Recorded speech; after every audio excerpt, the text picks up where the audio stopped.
이 시간 우리 하나님 말씀을 우리 함께 읽도록 하겠습니다. 하나님 말씀은 데살로니가전서 5장 16절에서부터 18절까지 우리 함께 읽겠습니다. 항상 기뻐하라, 쉬지 말고 기도하라, 범사에 감사하라. 이것이 그리스도 예수 안에서 너희를 향하신 하나님의 뜻이니라. 아멘. 이 시간 우리가 말씀을 듣기 전에 마음을 여시면서 191장 내가 매일 기쁘게 힘차게 우리 찬양하도록 하겠습니다.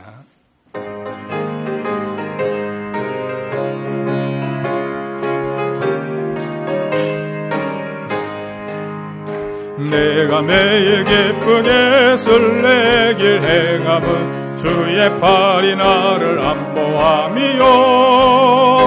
내가 주의 건복을 받는 참된 비결은 주의 영이 함께함이라. 성령이 계시네, 할렐루야 함께하시네. 좁은 길을 걸으며 밤낮 기뻐하는 것 주의 영이 함께함이라. 전에 죄에 빠져서 평안함이 없을 때 예수 십자가의 공로 힘입어 그 발 아래 엎드려 참된 평화 얻음은 주의 영이 함께함이라. 성령이 계시네, 할렐루야 함께하시네. 좁은 길을 걸으며 밤낮 기뻐하는 것 주의 영이 함께함이라. 나와 동행하시고 모든 염려하시니 나는 숲의 새와 같이 기쁘다. 내가 기쁜 마음으로 주의 뜻을 행함은 주의 영이 함께함이라. 성령이 계시네, 할렐루야 함께하시네. 좁은 길을 걸으며 밤낮 기뻐하는 것 주의 영이 함께함이라. 세상 모든 욕망과 나의 모든 정욕은 십자가에 이미 못을 박았네. 어두운 밤이 지나고 무거운 짐 벗으니 주의 영이 함께함이라. 성령이 계시네, 할렐루야 함께하시네. 좁은 길을 걸으며 밤낮 기뻐하는 것 주의 영이 함께함이라. 성령이 계시네, 성령이 계시네, 할렐루야 함께하시네. 좁은 길을 걸으며 밤낮 기뻐하는 것 주의 영이 함께함이라. 아멘. 이 시간 우리 같이 한번 기도할까요? 말씀이 우리의 귀에 들리게 해달라 기도하시고, 말씀이 우리 심령 속에 심겨지게 해달라고 말씀에 대한 은혜를 사모하신 마음 가지고요, 우리 다 같이 주여 한번 부르고 합심으로 기도하겠습니다. 주여, 아버지 하나님 감사합니다. 이 시간 말씀 듣기를 원합니다. 말씀이 들려지게 하옵소서. 그냥 스쳐가는 것이 아니라 말씀 우리 귀에 들려지게 하옵소서. 하나님의 음성으로 들려지게 해주시고, 우리의 영혼을 살찌는 귀한 말씀으로 들려지게 해주시고, 말씀이 심겨지게 하여 주옵소서. 진림으로, 감동으로, 치유로, 회복으로 새롭게 우리가 아름다운 인생을 살아갈 수 있는 놀라운 변화의 역사가 오늘 말씀을 듣는 시간 나타나게 하옵소서. 하나님 말씀하여 주옵소서. 듣기를 원합니다. 정말 꿀송이보다 단 말씀을 사모합니다. 우리의 영혼을 살찌는 말씀을 사모합니다. 우리의 혼과 골수와 모든 것 쪼개기에 부족없는 생명에 있는 말씀으로 우리에게 다가지기를, 또한 그 말씀 우리에게 들려지기를 사모합니다. 하나님 말씀 듣기를 원하오니 오늘 말씀으로 모든 영혼들이 자유함을 얻고 행복을 누리고 다시 말씀 안에서 통해서 기뻐하며 감사하며 새롭게 도전받고 새롭게 출발할 수 있는 놀라운 역사가 말씀 가운데 일어나도록 축복하여 주옵소서. 말씀을 통해서 그 신을 풀어주시고 새롭게 해주시고 주님을 만나는 역사를 허락해 주려 믿습니다. 주신 말씀을 사모합니다. 주님께 모든 것을 의지하며 말씀 전하기를 원하오니 성령님이 충만케 하옵소서. 예수님의 이름으로 기도드렸습니다. 진리의 성령 하나님, 이 시간 말씀을 전하는 자나 듣는 자에게 귀한 감동과 감화와 그리고 또한 깨달음을 주셔서 이 말씀을 통해서 다시 한번 우리의 영이 회복되는 복된 시간 되게 하여 주옵소서. 말씀을 사모하며 듣기를 원합니다. 예수님의 이름으로 기도드렸습니다. 아멘. 오늘 말씀을 통해서 다시 한번 하나님의 뜻을 발견할 수 있는 귀한 시간 되시기를 바랍니다. 부모라면 자녀들에 대해서 나름대로 원하는 것도 있고 기대하는 것이 있지 않습니까? 하나님도 그래요. 하나님께서도 하나님의 자녀된 그의 백성들이요, 하나님이 원하시는 대로 또 하나님께서 기대하신 대로 살아가기를 원합니다. 그러면 하나님께서 그의 백성들에게 원하시는 것이 무엇일까? 그리고 기대하는 것이 무엇일까? 하나님이 원하시는 것, 하나님이 기대하신 것을 우리가 이렇게 정의할 수 있습니다. 따라해 주시기 바랍니다. 그것은 하나님의 뜻이다. 예. 하나님은요, 우리가요, 하나님의 뜻 가운데 살아가기를 원합니다. 하나님 뜻대로 우리가 살아가면 우리가 기쁘고요, 행복해요. 보람을 누립니다. 또 목적을 이루는 삶을 살아갈 수 있고요. 또 하나님의 뜻을 이루고 살아가는 사람들에게는 하나님께서 풍성한 은혜와 축복을 허락하십니다. 그렇다고 한다면 하나님의 뜻이 무엇인가, 그걸 알아야 우리가 하나님 뜻대로 살 수 있을 것 아니겠습니까?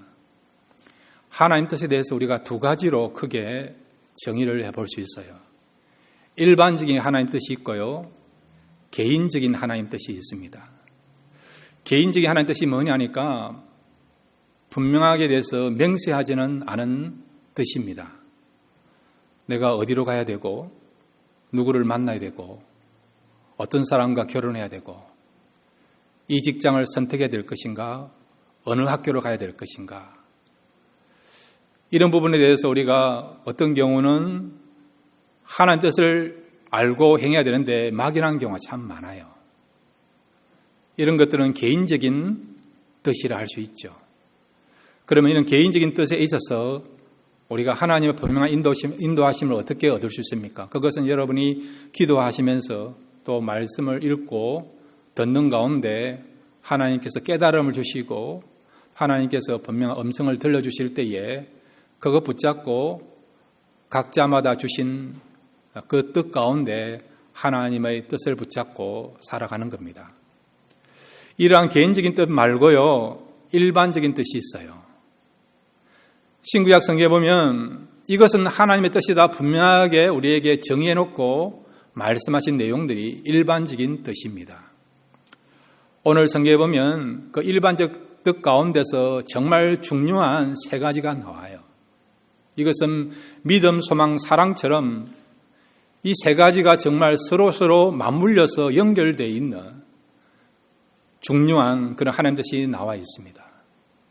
오늘 특별히 하나님의 그 일반적인 뜻 세 가지를 살펴보고 이 뜻을 이룰 수 있는 저와 여러분 되시기를 바랍니다. 첫 번째로 여러분, 하나님께서 우리에게 주신 또 하나님의 백성들이 우리가 추구해야 될 일반적인 뜻은 어떤 뜻입니까? 함께 따라해 주시기 바랍니다. 항상 기뻐하라. 예, 뭐라고요? 항상 기뻐하라. 이것이 여러분 하나님 백성들이 붙잡고 추구해야 될 하나님의 일반적인 뜻이에요. 자, 여러분, 집안에서도 보면 자녀들이 부모를 대할 때에 기쁨을 가지고 대하면 부모님이 기쁘지 않습니까? 늘 마음에 부모님에 대해서 좋은 마음을 갖고 감사하는 마음을 갖고 있고 순종하는 마음을 갖고 있고 그리고 또 부모님에 대해서 리스펙트하는 존경하는 마음을 갖고 대한다. 그러면 그 자녀가 이쁘고 뭐라도 하나 더 사주고 싶고 더 사랑을 베풀려고 하는 그런 마음을 가지지 않습니까? 그런데 자녀가요, 부모에 대한 마음이 긍정적인 마음이 아니에요. 부모가 뭐라고 이야기하면 토를 달고요, 부정적인 말을 하고 표정이 찡그러져 있고 그런 마음을 가지고 부모를 대한다고 한다면 부모님의 마음은 늘 불안하지 않습니까? 때로는 삶에 대해서 의미를 잃어버리고 살아가는 경우 있지 않습니까? 하나님도 마찬가지예요. 우리가 알고 있는 하나님 어떤 분입니까? 참 좋으신 하나님 아닙니까? 실수가 없는 하나님이고요. 때를 따라서 풍성한 은혜와 축복을 허락하신, 부어주시는 하나님 아니십니까? 우리를 위해서 가장 좋은 것까지도 내어주신 분이 하나님 아니십니까? 또 끝까지 우리의 삶에 대해서 책임지시는 그런 사랑의 하나님이 우리가 알고 있고 믿고 있는 하나님 아니십니까? 그럼에도 불구하고요, 우리의 모습들이 하나님을 대하는 자세에 있어서 긍정지지 못하고요, 불평과 원망을 토해내고 마음에 뭐가 부족한지 하나님에 대해서도 우리가요, 부정적인 마음을 갖고 의심하고 신뢰하지 못하고 그렇게 한다면 어떤 의미에서 하나님을 기쁘시게 하는 것이 아니라 하나님의 마음을 근심케 하는 그런 모습, 그런 자세라고 할 수 있죠. 그런데 오늘 성경은 우리에게 뭐라고 말씀하고 있느냐? 항상 기뻐하라. 이 말은 하나님은 우리가요, 항상 기뻐하기를 원한다는 것입니다. 우리가요, 기뻐하면 어떤 일이 벌어진 줄 아십니까? 자, 여러분, 잠언서 17장 22절 말씀을 우리 함께 읽겠습니다. 함께 읽겠습니다. 시작. 마음의 즐거움은 양약이라도 심령의 근심은 뼈를 마르게 하느니라. 아멘. 마음의 즐거움은, 기쁨은요, 양약이에요, 양약. 여러분, 마음에 제일 좋은 영양분은 뭔지 아십니까? 그것은 기쁨이라는 기쁨이요. 마음에 기쁨이 있으면, 그러면요, 그 마음은 건강한 마음이 된다는 거예요. 이렇게 기쁨이 얼마나 중요합니까? 웃음을 연구하는 사람들도 이런 이야기를 해요. 우리의 뇌는 진짜 기뻐서 웃는 것과 의식적으로 웃는 것을 구분하지 못한다는 거죠. 그래서 진짜 기쁜 일이 있어서 우리가 웃는 경우나 의식적으로 우리가 하하하 하면서 웃는 그런 경우에도 엔돌핀이 나온다, 그렇게 이야기하지 않습니까? 그래서 기쁜 일이 없어도 여러분 그냥 의식적으로 하하하 하면서 막 이렇게 표정 관리를 잘하고 웃고 그렇게 하지 않습니까? 그런 일을 여러분 며칠 하겠습니까? 진짜 우리는요, 기쁜 일이 있을 때에 우리가 기뻐하지 않습니까? 성경은 우리에게 좋은 일이 있든지 힘든 일이 있든지 축하할 일이 있든지 슬픈 일이 있든지 그런 환경 상황을 초월해서 우리에게 항상 기뻐하라고 말씀하고 있습니다. 그런데 여러분, 이것이 하나님 뜻임에도 불구하고 항상 기뻐한다는 것이 힘들지 않습니까? 어떻게 하면 우리가 항상 기뻐할 수 있습니까? 먼저 여러분, 하나님의 은혜를 생각하시면 기뻐할 줄로 믿습니다. 하나님께서 우리를 구원해 주신 은혜를 우리가 알고 있지 않습니까? 나 같은 죄인을 살리신 그 하나님의 은혜, 그 은혜를 생각하면 우리가 얼마든지 기뻐할 수 있는 거 아닙니까? 우리가 쓰임받게 된 것에 대해서 여러분 기뻐하시길 바랍니다. 여러분 교회 밖에 나가면요, 우리보다 똑똑한 사람 많아요. 실력 있는 사람 많아요. 여러분 말 잘하고요. 여러분 지혜도 있고 지식도 있고 스펙이 좋은 사람 얼마나 많이 있습니까? 만약에 실력으로 우리가 쓰임받는다, 실력으로 구원받는다 그러면 과연 우리 가운데 실력으로 구원받을 수 있고 실력으로 쓰임받은 사람이 얼마나 있겠습니까? 그럼에도 불구하고 하나님께서 우리에게 은혜를 베풀어 주셔서 우리를 성도로 삼아주시고 목사로, 사모로, 장로로, 근사로, 집사로, 성가대원으로, 교사로 하나님의 나라를 위해서 쓰임받을 수 있도록 귀한 직분을 주신 걸 생각할 때 여러분 이것만 생각하시다도 기뻐할 수 있는 제목이 된 줄로 믿습니다. 그리고 여러분 하나님이 우리와 동행하신 것에 대해서 기뻐하십시오. 지금까지 하나님께서 우리와 동행하신 거 기억나지 않습니까? 한국에 있을 때도 그렇고 미국에 있을 때도 그렇고 어려움 가운데서도 그렇고 경제적 위기 가운데서 그렇고 병들 때에도 늘 하나님은 우리의 곁에서 우리를 동행해 주시고 지켜주시고 은혜 베풀어 주셨어요. 지금까지 우리와 동행하신 하나님은 여러분이 천국 가는 그날까지 동행해 줄 줄로 믿습니다. 이렇게 하나님의 은혜, 쓰임받는 은혜, 동행하신 하나님의 그 사랑만 기억해도 우리는 항상 기뻐할 수 있는 것입니다. 날마다 이렇게 하나님의 뜻을 아시고 기뻐할 수 있는 저와 여러분 되시기를 바랍니다. 두 번째로 여러분 일반적인 하나님 뜻은 무엇입니까? 우리 같이 따라해 주시기 바랍니다. 쉬지 말고 기도하라.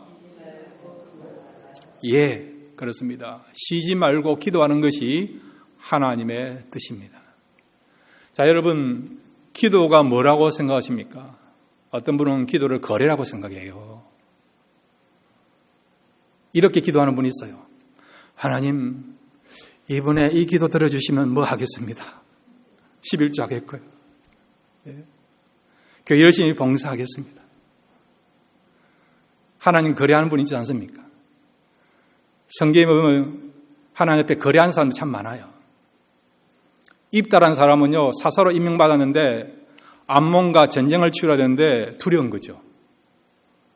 전쟁에서 패하면 나라를 빼앗길 수도 있고 그 다음에 가족원들 다 잃을 수 있는 거 아닙니까? 그만큼 살이 떨리는 그런 사건이 전쟁 아닙니까? 그래서 입다가 하나님 앞에 이런 기도를 했어요. 하나님, 만약에 이 전쟁에서 승리케 하신다면 내가 승리를 하고 돌아올 때에 가장 먼저 나를 영접한 사람을 하나님 앞에 번제물로 드리겠다라고 거래했어요. 잘못된 건 사실 거래였죠. 그런데 하나님께서 그의 기도를 들어주셔서 전쟁에 승리케 하시고 그 다음에 그가 돌아왔을 때에 그 딸이 제일 먼저 영접했거든요. 그 딸을 하나님 앞에 번제물로 드리는 그런 일을 그가 하였어요. 때로는 여러분 거래 기도가 필요합니다. 한나도 여러분 아들만 주시면 이 아들을 하나님께 바치겠다라고 거래 기도한 사람이에요. 근데 어떤 사람은요 거래를 넘어서 협박하는 분도 있어요. 협박. 만약에 하나님 이 기도 안 들어주시면 내 교회 안 나옵니다. 신앙생활 안 하겠습니다. 그렇게 하나님을 협박하는 사람도 있지 않습니까? 어떤 경우 하나님이 하도 불쌍해서 협박 기도를 들어주시고 응답해 주시는 경우도 있지 않습니까? 근데 여러분 기도는요 거래, 협박 그것이 기도의 전부가 아니에요. 기도의 본질은 무엇입니까? 함께 따라해 주시기 바랍니다. 기도는 하나님과 교제하는 것이다. 예, 하나님과 기도를 통해서 많이 교제하시기 바랍니다. 많이 사귀시기 바랍니다. 오늘 성경 여러분 17절에 여기 보시면 쉬지 말고 기도하라 이 말은 뭐냐? 하나님과 계속해서 끊임없이 교제하라는 거예요. 끊임없이 사귐을 가지라는 거예요, 여러분. 여러분이 연애하실 때에 배우자와 여러분 교제할 때에 계속 만나지 않습니까? 1시간째 만나놓고도 또 전화하지 않습니까? 보고 싶어서. 시키지 않아도 여러분 그렇게 하지 않습니까? 남자분들도 여러분 그 아내 될 사람이 또 나의 연인이 너무 보고 싶고 사랑스러우니까 그냥 주문에 있는 거 내놓고 여러분 맛있는 거 사주고 그렇게 하지 않습니까? 여러분? 이 교제하는 거 사귐이 너무 좋으니까 기쁘니까 그래서 여러분 계속해서 교제의 그런 어떤 시간들을 갖지 않습니까? 여기 하나님께서 우리에게 쉬지 말고 기도하라는 말은 뭐냐? 나와 계속 사귐을 가지라는 거예요. 사귐이 끊어지지 말아라고, 교제가 끊어지지 말고 지속되라고 말씀하고 있는 거죠. 그러면 여러분 어떻게 하면 우리가 하나님과 지속적인 교제할 수 있고 어떻게 하면 지속적으로 쉬지 않고 기도할 수 있느냐? 함께 따라해 주시기 바랍니다. 사랑하며 교제한다.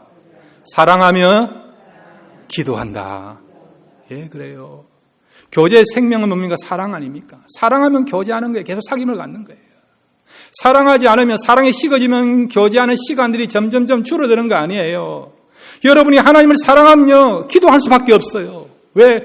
기도를 통해서 하나님을 만나니까, 하나님과 사귐을 가지니까, 하나님과 서로 있고 주고받는 대화를 할 수 있으니까, 이게 너무 좋으니까. 그래서 기도의 시간을, 기도의 자리를 사모하면서 나와서 기도하게 되는 거죠.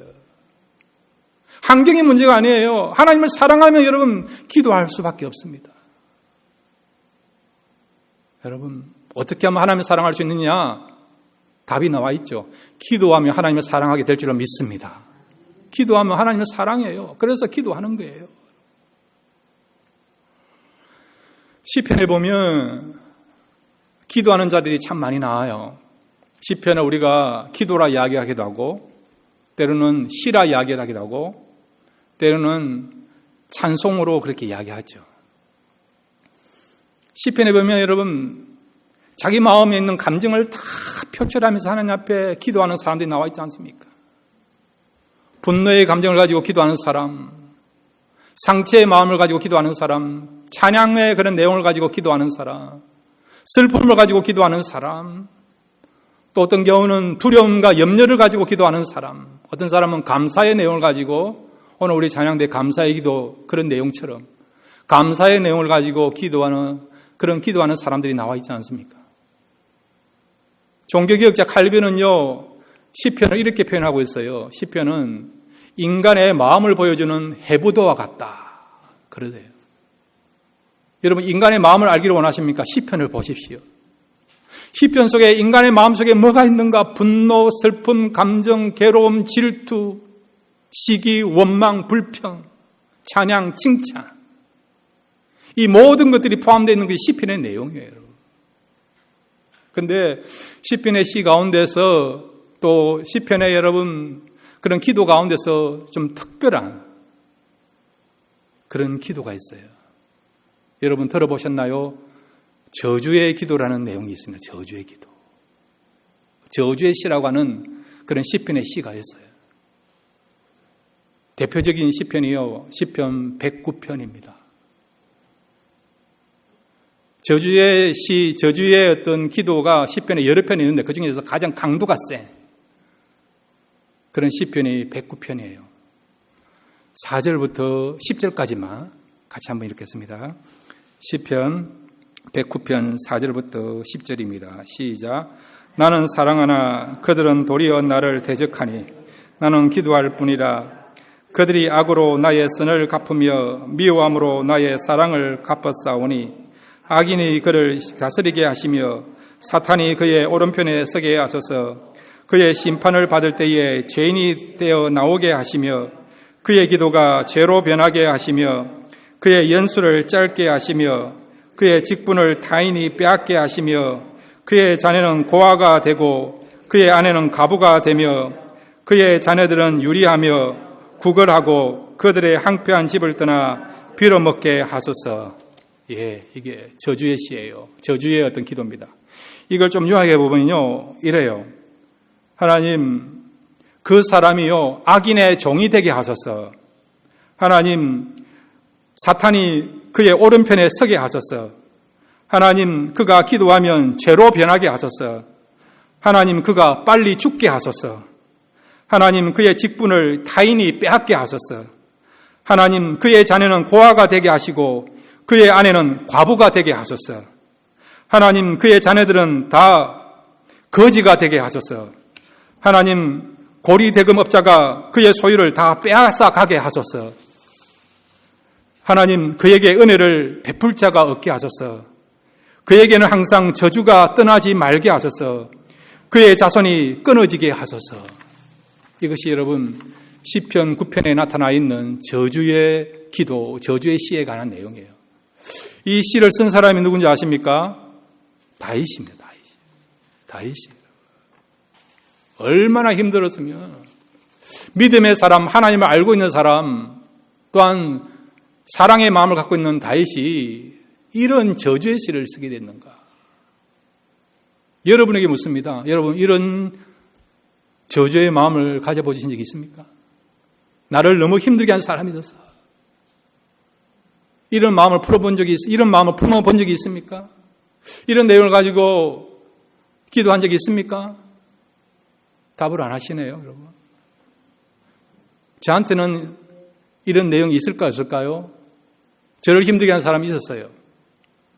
너무 힘들어서 그 사람을 향해서 여러분 하나님 앞에 이렇게 저주를 토해내고 저주의 기도를 한 적이 있을 거라고 생각하십니까? 아니면 없을 거라고 생각하십니까? 예, 알기 원하시면요 개인적으로 찾아오십시오. 예, 자세하게 말씀드리겠습니다. 다 있지요, 여러분. 다 있어요. 그 사람은 교통사고 나게 해달라고, 여러분. 다리 몽둥이를 부질르게 해달라고 그런 경우 있지 않습니까? 사업장이 다 망하게 해달라고 그런 경우 있지 않습니까? 우리가요, 이런 저주를 표현하는, 저주를 실천하는 세 가지 방법이 있어요. 첫째는 당사자한테 가서 그들을 저주를 퍼붓는 겁니다. 그러면 어떻게 됩니까? 전쟁이 일어나죠. 보복을 감당해야 되는 것이죠. 이런 보복이 들어오면 여러분 당사자한테 가서 저주를 퍼붓지 마시길 바랍니다. 두 번째는 꼭 참는 거예요. 속은 상해도 힘들어도 참는 거죠. 참으면 어찌 됩니까? 병이 듭니다, 여러분. 영적으로 병들고 마음적으로 병들고 육신도 병이 듭니다. 우리가 앞에서 읽었던 잠언서 17장 22절에 보면 심령의 근심은 뼈를 마르게 하느니라. 마음에 근심이 있으면, 상처를 꾹꾹 누르고 있으면 이것이 뭐라고요? 뼈를 마르게 한다는 거예요. 뼈를, 여러분. 영과 혼과 육이 여러분 상한다는 거죠. 눌림을 당한다는 거죠. 고통 가운데 빠진다는 거죠. 이런 마음을 갖고 있다 한다면 여러분 그냥 누르지 마시고 참지 마시고 표현하시기 바랍니다. 어떻게 표현하느냐? 세 번째로 여러분 저주를 여러분 표현하는 방법은 뭐냐? 하나님께 나가서 기도하는 거죠. 다이처럼 토해내는 것입니다. 저주의 내용을 가지고 하나님께 기도를 올려드린 것을 우리가 뭐라고 이야기하느냐? 따라해 주시기 바랍니다. 탄원시이다. 예, 탄원시예요. 탄원의 기도예요. 내 능력으로 내 힘으로는 어떤 문제를 해결할 수 없으니까 하나님께 올려드리는 거예요. 이런 탄원시를 하나님께 올려드리는 겁니다. 탄원의 기도를 하는 거죠. 그럼 어찌 되느냐? 하나님께서 그 기도한 사람의 마음을 만지십니다. 위로해 주세요. 눈물을 닦아주세요. 상처를 치유해 주십니다. 그 사람을 용서할 수 있는 마음을 주세요.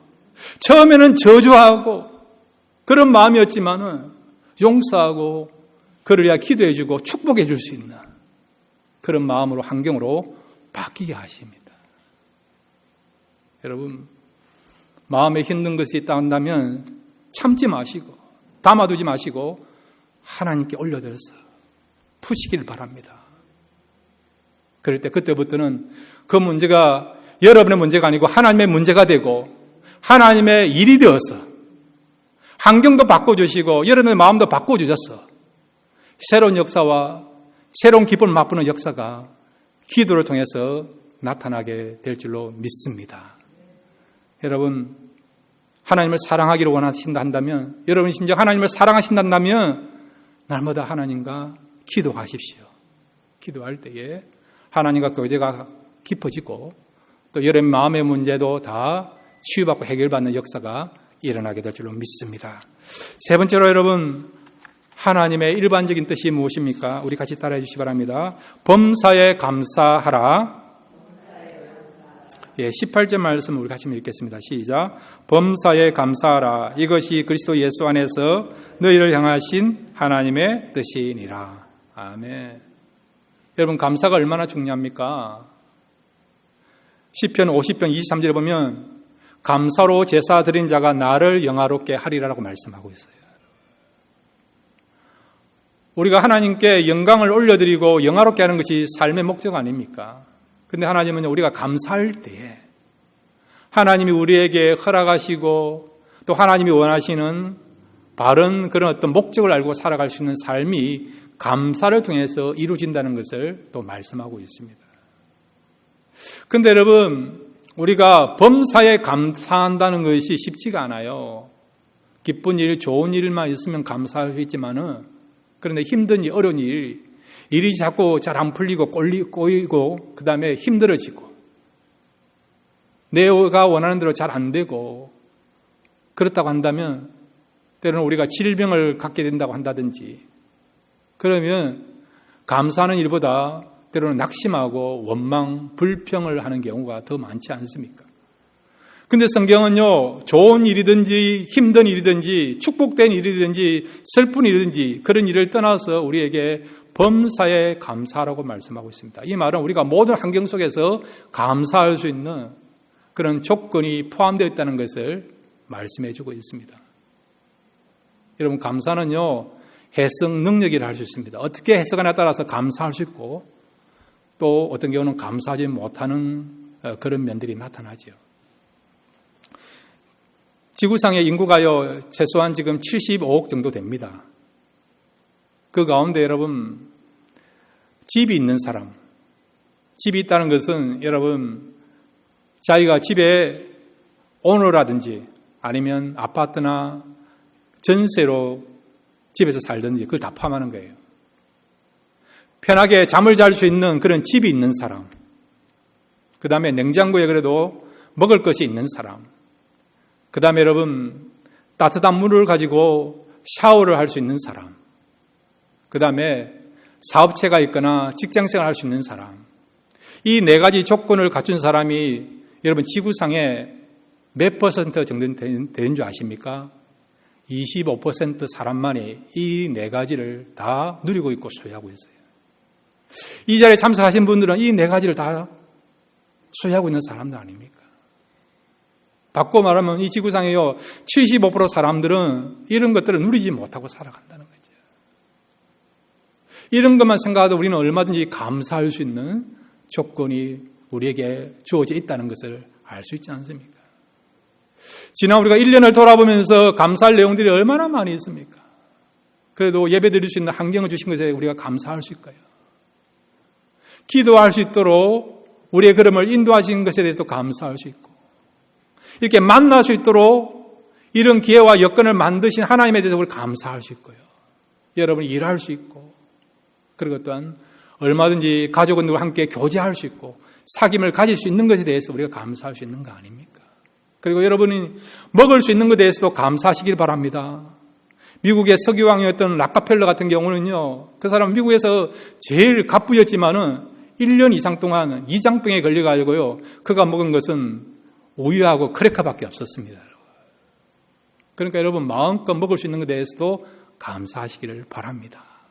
그러니까 여러분 얼마든지 내가 누리고 있는 것에 대해서 하나님이 허락하신 것에 대해서 우리가 해석해보고 찾아보면 범사에 감사할 수 있는 조건이 우리에게 주어져 있고 또 감사할 수 있는 저와 여러분이 될 수 있다는 것을 믿으시기를 바랍니다.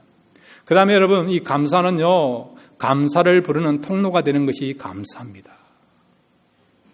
믿음으로 여러분 앞으로 하나님께서 우리에게 허락하실 것을 우리가 믿으면서 믿음을 가지고 선포하면서 먼저 감사하시면 여러분이 감사한 내용대로 감사할 수밖에 없는 그런 축복과 은혜를 부어줄 줄로 믿습니다. 감사는 여러분이 돈 안 들이고 하나님 앞에 투자할 수 있는 가장 강력한 통로가 되는 것이 감사인 것입니다. 감사하시면 감사한 대로 풍성한 은혜와 축복과 형통함과 승리와 기쁨과 회복을 맛보는 역사가 감사를 통해서 나타나게 될 줄로 믿습니다. 지금 여러분 불안하세요? 염려가 됐어요? 걱정이 됐어요? 여러분 뭔가 부족하십니까? 그럴 때일수록 먼저 감사하십시오. 감사할 때에 그런 여러분의 그런 어떤 환경들이 변하여 진짜 감사할 수밖에 없는 그런 놀라운 축복과 은혜로 만들어주시는 역전된 인생을 경험하는 놀라운 일들이 감사를 통해서 나타나게 될 줄로 믿습니다. 자, 여러분 고린도후서 4장 15절 말씀을 읽고 말씀을 정리하겠습니다. 고린도후서 4장 15절입니다. 함께 읽겠습니다. 시작. 이는 모든 것이 너희를 위함이니 많은 사람의 감사로 말미암아 은혜가 다하여 넘쳐서 하나님께 영광을 돌리게 하려 함이라. 아멘. 은혜가 어떻게 넘친다고요? 감사를 통해서 하나님의 은혜가 우리에게 풍성하게 더해지는 역사가 나타난다는 것입니다. 여러분, 감사하십시오. 기뻐하시고 쉬지 말고 기도하십시오. 그렇게 할 때 하나님 뜻을 이루고 또 하나님께서 예배해 놓으시는 축복받는 그런 저와 여러분이 될 줄로 믿습니다. 이런 하나님 뜻을 추구하면서 살아가시는 저와 여러분 되시기를 주님의 이름으로 축원드립니다. 이 시간 다 같이 일어나셔서요, 하나님 우리의 베푸신 은혜에 대해서 기뻐하시고 또한 이제 하나님을 향하여서 정말 사랑의 마음을 가지고 기도하겠습니다라고 결단하시고, 그리고 여러분 앞으로 우리가 허락하실 그 하나님의 그런 축복과 은혜를 생각하시면서 먼저 믿음으로 감사하십시오. 과거에 행하셨던 그 일에 대해서도 감사하십시오. 그럴 때 감사를 통해서 새로운 감사를 경험하는 역사가 일어나게 될 줄로 믿습니다. 우리 다 같이 주여 한번 부르고요, 함께 말씀을 생각하시면서 기도하시겠습니다. 주여! 아버지 하나님 감사합니다. 이 시간 옆에 와서 기도하기를 원합니다. 항상 기뻐하기를 원합니다.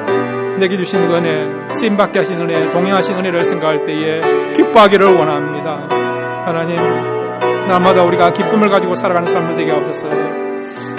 아버지 하나님, 날마다 하나님을 사랑하기를 원합니다. 하나님을 사랑하기에 하나님과 사귐을 갖게 하여 기도하기를 원합니다. 기도의 골방으로, 기도의 자리로 나아가기를 원합니다. 기도할 때 하나님을 사랑하게 되게 줄 믿사옵고, 기도할 때 우리의 그런 어떤 한온이 하나님의 은혜로 말며 치유받고 회복되는 역사가 일어날 줄 믿습니다. 기도할 때 아버지 하나님, 날마다 우리의 삶이 풍성해지고 더욱더 하나님의 평강 가운데 가게 될 줄로 믿습니다. 또 감사하기를 원합니다. 감사하는 자가 나를 영화롭게 한데 싸우니 이것이 하나님이 우리에게 허락하신 하나님의 뜻이래 싸우니, 감사함으로 말미암아 우리의 삶에 기쁨이 넘치게 하시고 감사함으로 말미암아 하나님의 은혜가 더 넘치게 하여 주옵소서. 그래서 우리의 삶 속에서 날마다 감사를 실천하며 감사가 살아 움직이는 그런 감사의 사람이 되도록 축복하여 주옵소서. 우리의 기도를 응답해 주신 것 감사합니다. 예수님의 이름으로 간절히 기도했습니다.